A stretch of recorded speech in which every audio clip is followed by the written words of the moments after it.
College शिक्षा विभाग राजस्थान द्वारा आयोजित ज्ञान दूत 2.0 की केमिस्ट्री क्लासेस में आप सभी का स्वागत है।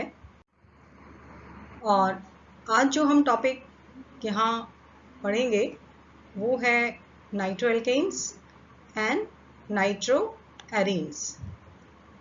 आमतौर पर राजस्थान की सभी यूनिवर्सिटीज़ में ये topic BSc part second year में पढ़ाया जाता है। इसका सिलेबस आप स्क्रीन पर देख सकते हैं। प्रिपरेशन है नाइट्रोएल्केन्स का और नाइट्रोएरीन्स का, इनके chemical reactions, mechanism of nucleophilic substitution, और इनकी जो सबसे इम्पॉर्टेंट रिएक्शन है नाइट्रोएरीन्स की वो है इनका रिडक्शन अलग अलग माध्यम में, एसिडिक माध्यम में, उदासीन माध्यम में, क्षारीय माध्यम में, और लास्ट टॉपिक है पिक्रिक एसिड। तो आइए सबसे पहले हम जानते हैं कि नाइट्रोएल्केन्स क्या होते हैं। नाइट्रोएल्केन्स बच्चों, अगर आप एल्केन के अंदर, ये आपका एल्केन है, इसका एक हाइड्रोजन को अगर आप रिप्लेस करते हैं नाइट्रो समूह के द्वारा तो हमें नाइट्रोएल्केन्स प्राप्त होते हैं। और आर ग्रुप जो लगा होगा नाइट्रो से, जो यानी कि कार्बन प्राइमरी है या टर्शरी है या सेकेंडरी है, उसके आधार पर नाइट्रो यौगिकों का हम क्लासिफिकेशन करते हैं primary nitro compounds, secondary and tertiary. अब इनके बनाने के मेथड्स, ये बहुत ही छोटा टॉपिक है तो बहुत ज़्यादा मेथड ऑफ प्रिपरेशंस नहीं है और बहुत सिंपल है इसके रिएक्शंस भी। तो आइए सबसे पहले हम देख रहे हैं मेथड ऑफ प्रिपरेशन, जिसमें हम इसको एल्किल हैलाइड से बना सकते हैं। एल्किल हैलाइड का क्या हम कराएंगे, सिल्वर नाइट्राइट या सोडियम नाइट्राइट के साथ अभिक्रिया जब हम कराते हैं तो हमें इस तरह से नाइट्रोएल्केन्स प्राप्त होते हैं। इसके अलावा हम इनको प्राइमरी अमीन्स, जिसमें कि कार्बन से 3 जो है आर लगे हों, यानी कि कार्बन टर्शरी हो और ये अमीन प्राइमरी है, तो इसके ऑक्सीडेशन से भी हम नाइट्रोएल्केन्स बना सकते हैं।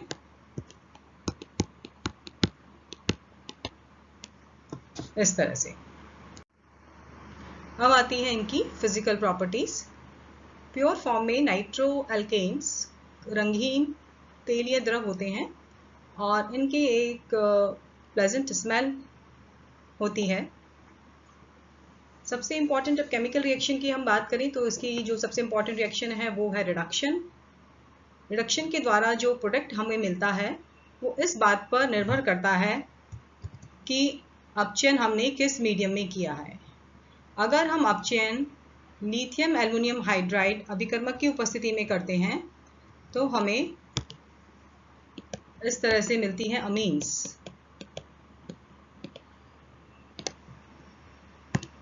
किंतु अगर हम उदासीन माध्यम में अपचयन करेंगे तो हमें एन एल्किल हाइड्रोक्सिल अमीन प्राप्त होगी। और अगर हम अम्लीय माध्यम में अपचयन करेंगे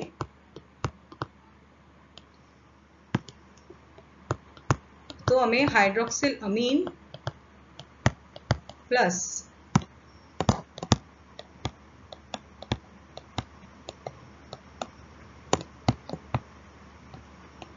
ऑक्सिम का मिक्सचर प्राप्त होगा। अब इनकी जो इम्पॉर्टेंट प्रॉपर्टी है वो है acidic properties of nitro group. जिन नाइट्रो कंपाउंड्स में अल्फा हाइड्रोजन एटम होता है उसका जो कार्बन है वो कुछ अम्लीय प्रकृति शो करता है, और जैसे जैसे हाइड्रोजन परमाणु की संख्या कार्बन पर घटेगी तो उसका अम्लीय करैक्टर भी रिड्यूस होगा, क्योंकि हम जानते हैं कि जो एल्किल ग्रुप है वो कैसा होता है, इलेक्ट्रॉन डोनेटिंग। तो अगर आर ग्रुप की संख्या बढ़ेगी कार्बन के ऊपर तो वो उसको इलेक्ट्रॉन प्रदान करेंगे कार्बन को और उसके इलेक्ट्रॉन घनत्व को बढ़ाएंगे, जिससे कि प्रोटॉन का निकलना डिफिकल्ट होगा।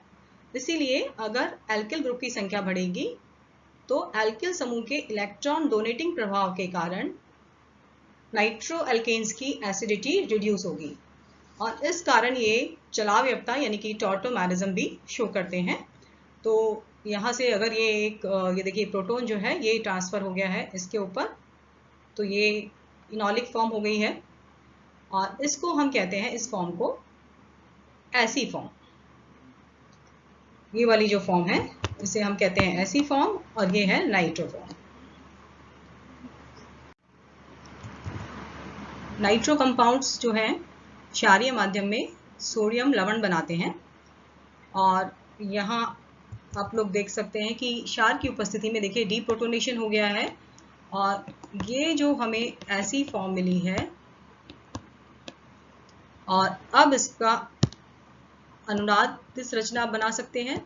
ये पहले इलेक्ट्रॉन इधर डिस्प्लेस होंगे और ये वाले इलेक्ट्रॉन यहाँ, तो इस तरह से ये इसकी अनुनादित संरचना हमें प्राप्त होती है। तो नाइट्रो की जो ऐसी फॉर्म है वो nucleophile as well as electrophile दोनों की तरह ही कार्य करती है। ऐसी फॉर्म जो है वो कार्बोनिल यौगिकों के ऊपर एल्डोल के संगत उत्पाद बनाती है।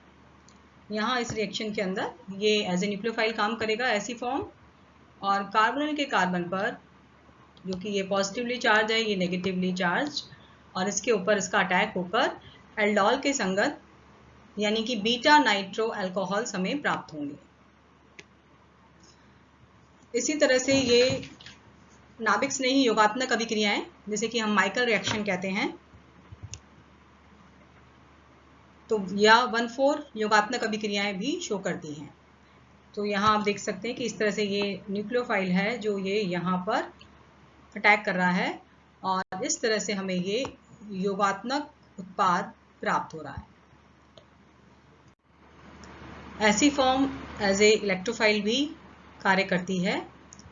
जो प्राइमरी और सेकेंडरी नाइट्रो एल्केन हैं उनके अगर हम नाइट्रोलिक एसिड के सोडियम लवण को 50% सल्फ्यूरिक एसिड के साथ अगर क्रिया कराते हैं तो हमें कॉरस्पॉन्डिंग एल्डिहाइड्स और कीटोन प्राप्त होते हैं।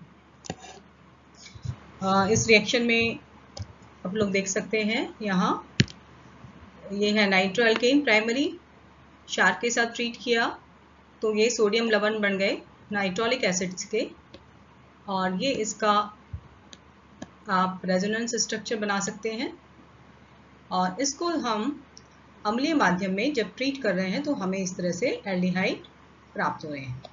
इसी तरह से अगर हमने सेकेंडरी नाइट्रो एल्केन लिया है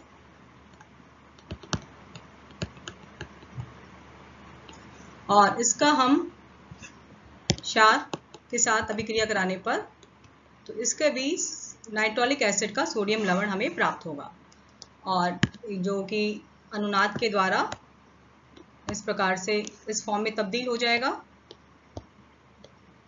और जिसका हम KMnO4 की उपस्थिति में जब हम अम्लीय हाइड्रोलिसिस कर रहे हैं तो हमें मिल गया ये कीटोन। हैलोजनीकरण, जब हम प्राइमरी या सेकेंडरी नाइट्रो एल्केन्स का हैलोजनेशन कराते हैं तो हमें मोनो या डाई हैलो एल्केन्स प्राप्त होते हैं। यहाँ ये है प्राइमरी नाइट्रो एल्केन, तो अगर हम इसकी अभिक्रिया क्षारीय माध्यम में ब्रोमीन के साथ कराएंगे तो एक हाइड्रोजन से ब्रोमीन रिप्लेस हो जाएगा और पुनः फिर इसकी अभिक्रिया कराएंगे ब्रोमीन के साथ तो दोनों हाइड्रोजन समूह रिप्लेस हो जाएंगे ब्रोमीन से। तो इस तरह से हमें डाइब्रोमो नाइट्रो एल्केन्स प्राप्त होंगे। इसी तरह से सेकेंडरी नाइट्रो एल्केन जिसमें क्योंकि एक ही अल्फा हाइड्रोजन है तो ये रिप्लेस हो जाएगा ब्रोमीन से।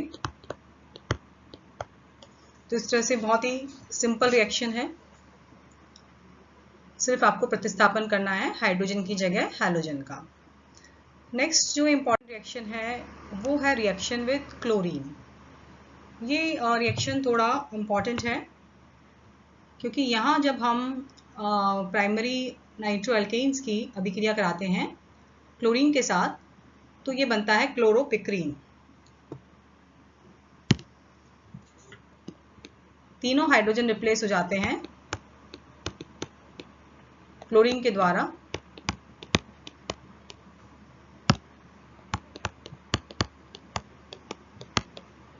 और इस तरह से मिलता है क्लोरोपिक्रीन। इस क्लोरोपिक्रीन को औषधि के रूप में, कीटनाशक के रूप में, फंगीसाइड के रूप में यूज किया जाता है। नेक्स्ट इंपॉर्टेंट रिएक्शन है रिएक्शन विद नाइट्रस एसिड। तीनों तरह के जो नाइट्रोएल्केन्स हैं वो नाइट्रस एसिड के साथ अलग अलग तरह से अभिक्रिया शो करते हैं।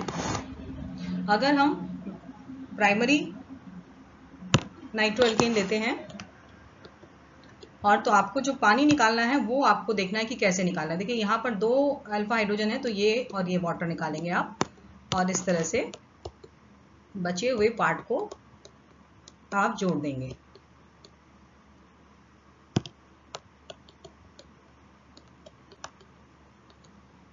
और ये है नाइट्रोलिक एसिड।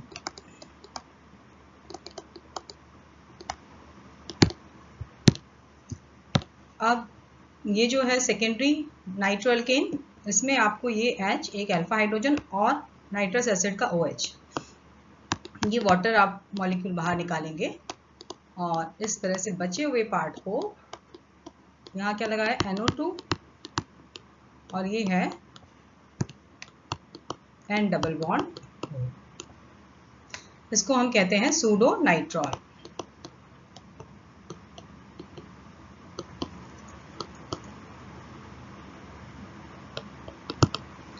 और ये जो टर्शरी है नाइट्रोएल्केन, ये कोई रिएक्शन शो नहीं करेगा क्योंकि इसके पास अल्फा हाइड्रोजन उपस्थित नहीं है। अब सेकेंड स्टेप में हम क्या करते हैं, इसकी अभिक्रिया कराते हैं हम NaOH के साथ।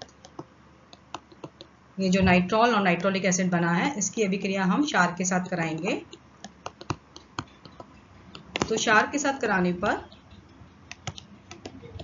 इस तरह से लवण बनाएगा जिसका कि कलर होगा, सोडियम लवण बना देगा इस तरह से।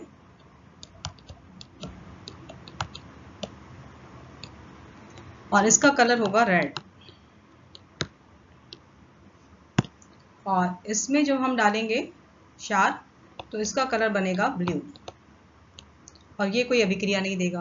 तो इस प्रकार प्राइमरी नाइट्रोएल्केन रेड, सेकेंडरी ब्लू और टर्शरी कोई कलर शो नहीं करेगा। ये टेस्ट इसलिए भी इम्पॉर्टेंट है क्योंकि ये हम प्राइमरी सेकेंडरी अल्कोहल के डिफ्रेंशिएट करने के काम में भी लेते हैं। उसको हम कहते हैं विक्टर मेयर टेस्ट। वहाँ आप अल्कोहल की अभिक्रिया, अल्कोहल से क्या बनाते हैं हम हैलाइड, हैलोजनेशन करके हैलाइड बनाते हैं और फिर उसकी हम रिएक्शन कराते हैं, उसको हम बदलते हैं फिर नाइट्रोएल्केन में, सिल्वर नाइट्राइड से अभिक्रिया करा के नाइट्रोएल्केन में बदलते हैं और फिर ये अभिक्रिया बाकी की जो स्टेप है वो सेम होती है। आप लोगों ने अभी पढ़ा था जब पहले अल्कोहल पढ़ाया था, अगर आपको नहीं याद है तो वापस आप अल्कोहल में जाकर देख सकते हैं। नेक्स्ट है नाइट्रोएरीन्स। अब नाइट्रोएरीन्स क्या होती हैं कि अगर हम एरोमेटिक कंपाउंड में एक H को रिप्लेस कर दें नाइट्रो ग्रुप से तो ये कहलाती हैं नाइट्रोएरीन्स। अब आता है इनका मेथड ऑफ प्रिपरेशन। हम इन्हें कैसे बनाते हैं, तो जो एरोमेटिक नाइट्रो कंपाउंड्स हैं उनको हम बनाते हैं नाइट्रेशन की अभिक्रिया के द्वारा। अर्थात हमें क्या चाहिए होता है, NO नाइट्रोनियम आयन। ये नाइट्रोनियम आयन विभिन्न प्रकार के हम नाइट्रेटिंग एजेंट्स यूज करके प्राप्त कर सकते हैं। इसमें सबसे पहले है कंसंट्रेट HNO3। इसकी अभिक्रिया के फलस्वरूप हमें ये नाइट्रोनियम आयन एज इलेक्ट्रोफाइल मिलता है जो कि मुख्य नाइट्रेटिंग एजेंट है। इसके अलावा हम फ्यूमिंग नाइट्रिक एसिड भी काम में ले सकते हैं। फ्यूमिंग नाइट्रिक एसिड क्या होता है बच्चों, इसमें नाइट्रिक एसिड के साथ साथ उसमें नाइट्रोजन डाइऑक्साइड भी घुली हुई होती है। तीसरा जो नाइट्रेटिंग मिक्सचर हम काम में लेते हैं वो कंसंट्रेट सल्फ्यूरिक एसिड और कंसंट्रेट नाइट्रिक एसिड, इन दोनों का मिक्सचर भी एज ए नाइट्रेटिंग एजेंट के रूप में काम में लिया जाता है। इसके अलावा H2SO4 की जगह पर क्लोरो एसिड यानी कि HClO4 या फ्लोरोबोरिक एसिड भी हम काम में ले सकते हैं। और जो फोर्थ एक और नाइट्रेटिंग एजेंट है जिसे हम कहते हैं एसिटाइल नाइट्रेट। अगर हमें बेंजीन रिंग में सिर्फ एक ही नाइट्रो ग्रुप की ज़रूरत हो तो हम इस रिएजेंट का यूज़ करते हैं। नेक्स्ट जो नाइट्रेटिंग मिक्सचर है वो हम डाइल्यूट HNO3 भी यूज़ कर सकते हैं, किंतु ये हम उन अभिक्रियाओं में यूज़ करते हैं जहाँ पर बेंजीन रिंग में पहले से सक्रिय कार्य ग्रुप OH, NH2, CH3 आदि उपस्थित हो। इसके अलावा कुछ फैक्टर्स हैं जिनके द्वारा नाइट्रेशन प्रभावित होता है। आइए उन फैक्टर्स को भी हम एक एक करके समझते हैं। सबसे पहला है nature of compound to be nitrated, यानी कि जो आपका अभिकारक है यानी कि रिएक्टेंट है वो किस प्रकार का है जिसका कि आपको नाइट्रेशन करना है। अगर बेंजीन रिंग में पहले से इलेक्ट्रॉन डोनेटिंग या एक्टिवेटिंग ग्रुप प्रेजेंट होगा तो उस स्थिति में जो नाइट्रो ग्रुप आएगा वो बेंजीन के ऑर्थो या पैरा पोजीशन पर ही आएगा। क्यों? क्योंकि वहां पर इलेक्ट्रॉन घनत्व ऑर्थो पैरा पर बढ़ जाता है। हम इसको इस तरह से समझ सकते हैं अनुनाद के द्वारा। ये देखिए इलेक्ट्रॉन देने वाला समूह लगा है इलेक्ट्रॉन डोनेटिंग ग्रुप। ये रिंग में इलेक्ट्रॉन दे रहा है तो इसने इलेक्ट्रॉन दिए और ये जो पाई इलेक्ट्रॉन है ये इस कार्बन पर आ जाएंगे तो आपको क्या अनुनादित संरचना प्राप्त होगी? बिना रटे आपको बनानी है। ये दोनों इलेक्ट्रॉन आपने यहाँ किए तो ये आ जाएगा डबल बॉन्ड, ये आपका इलेक्ट्रॉन डोनेटिंग ग्रुप, और ये आपने देखा कि ये इलेक्ट्रॉन कहाँ आ गए? इस कार्बन पर, और बाकी के दो पाई बॉन्ड आपने एज इट इज रखे। अनुनाद की आप कंडीशंस जानते हैं बच्चों। ये जो पाई इलेक्ट्रॉन है अब फिर ये कॉन्जुगेशन में है पाई बॉन्ड के साथ, तो अब इस तरह से फिर अनुनाद हो जाएगा और फिर आप इसकी संरचना बनाएंगे। ये दोनों इलेक्ट्रॉन यहाँ आ गए और ये यहाँ है और यहाँ आ गया नेगेटिव चार्ज। अब फिर ये अनुनाद होगा, फिर ये इलेक्ट्रॉन यहाँ आएंगे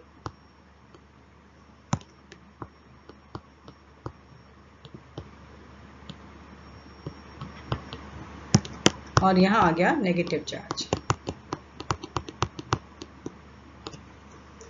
तो इस तरह से बच्चों यहाँ आप देख सकते हैं इन तीनों संरचनाओं के अंदर कि यहाँ ऑर्थो पे ये पैरा और ऑर्थो, कि पैरा ऑर्थो पर एक्टिवेटिंग ग्रुप के द्वारा इलेक्ट्रॉन घनत्व बढ़ गया और नाइट्रोनियम आयन कैसा है? इलेक्ट्रोफाइल, तो इसलिए वो वहाँ अटैक करेगा जहाँ पर इलेक्ट्रॉन घनत्व ज़्यादा होगा। इसलिए जो इलेक्ट्रोफिलिक अटैक होता है वो ऑर्थो पैरा पर ही होता है। और अगर रिंग में इलेक्ट्रॉन विड्रॉइंग ग्रुप उपस्थित हो, यानी कि जो इलेक्ट्रॉन अपनी तरफ खींच रहे हो रिंग से, तो उस स्थिति में जो नाइट्रेशन होगा वो ऑर्थो पैरा पर ना होकर कहाँ होगा? मेटा पर। उसका क्या कारण है? क्योंकि ये देखिए यहाँ आप इस तरह से स्ट्रक्चर बनाइए, ये इलेक्ट्रॉन खींच रहा है, विड्रॉइंग ग्रुप अपनी तरफ रिंग के इलेक्ट्रॉन खींच रहा है, तो इसलिए क्या स्ट्रक्चर आ जाएगी? इसने इलेक्ट्रॉन खींचे तो ये इलेक्ट्रॉन तो चले गए इधर, और अब ये इलेक्ट्रॉन जब इधर चले गए तो यहाँ क्या रह जाएगा? Positive charge. और फिर आप अनुनाद कर देंगे, ये इलेक्ट्रॉन इधर चले जाएंगे, पाई इलेक्ट्रॉन इस तरह से विस्थापित हो गए और इस तरह से पैरा पर पॉजिटिव चार्ज। अभी एक और अनुनादित संरचना बन जाएगी।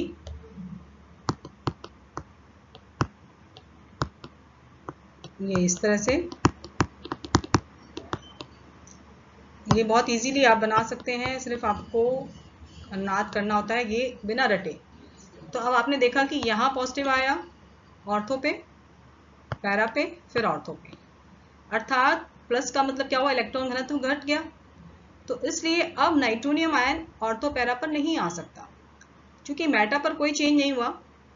तो इसलिए जब नाइट्रेशन होगा तो वो ग्रुप कहाँ आएगा, ये मेटा पर। ये दिखा रखा है आपको, देखिए यहाँ पर दीज मेटा पोजीशन, जहां पर कि नाइट्रो ग्रुप अटैक करेगा।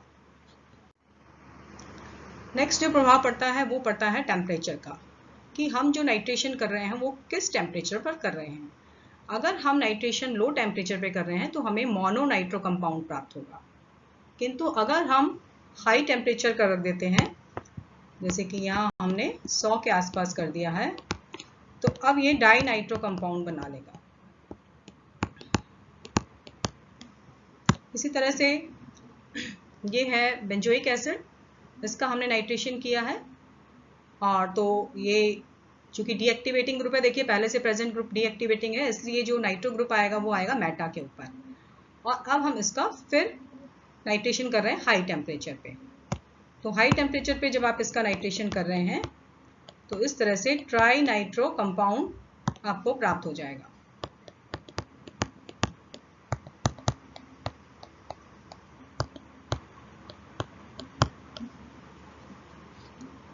तो इसलिए टेम्परेचर का भी नाइट्रेशन पर इफेक्ट पड़ता है।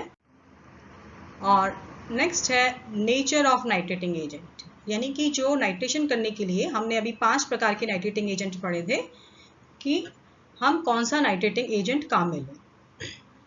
जिन रिएजेंट के द्वारा ये नाइट्रोनियम आयन बनता है इजीली, तो उन अभिक्रियाओं में वो nitrating agent easily nitro group introduce करा देते हैं।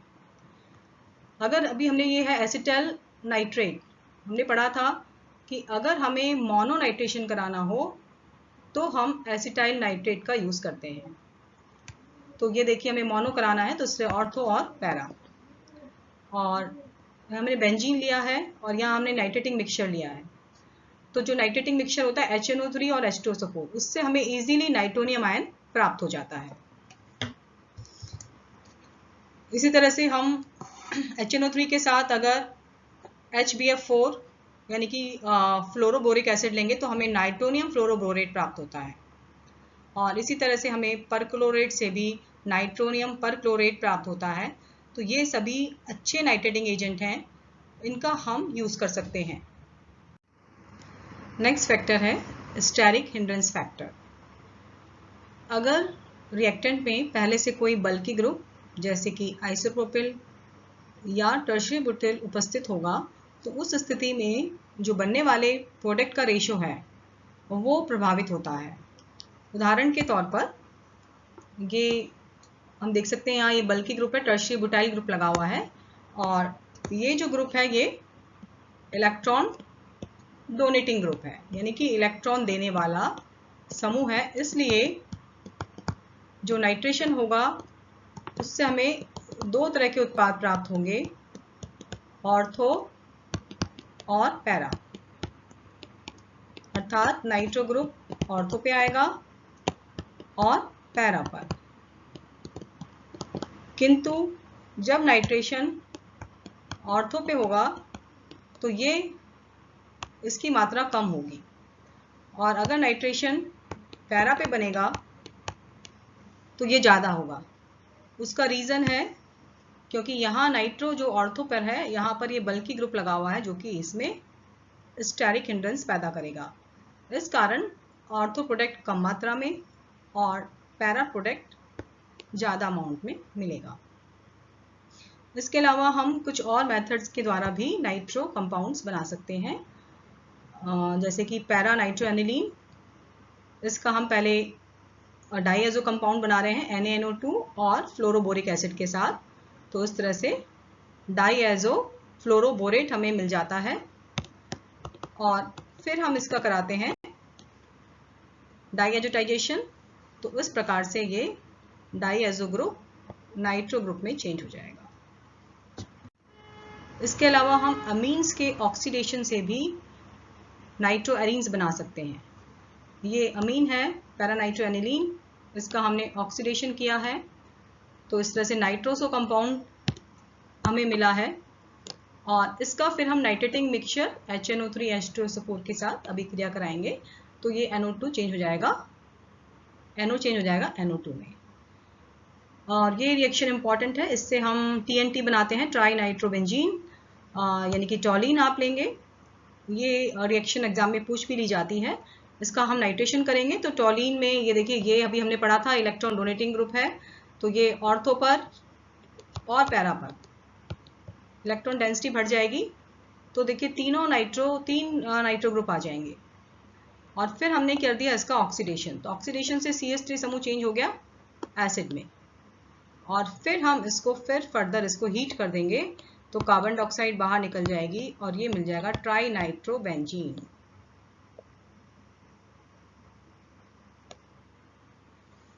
तो इस तरह से हम नाइट्रो एरीन कंपाउंड्स को बना सकते हैं। और आज के लिए इतना ही। नेक्स्ट वीडियो लेक्चर में हम इनकी केमिकल रिएक्शंस पढ़ेंगे।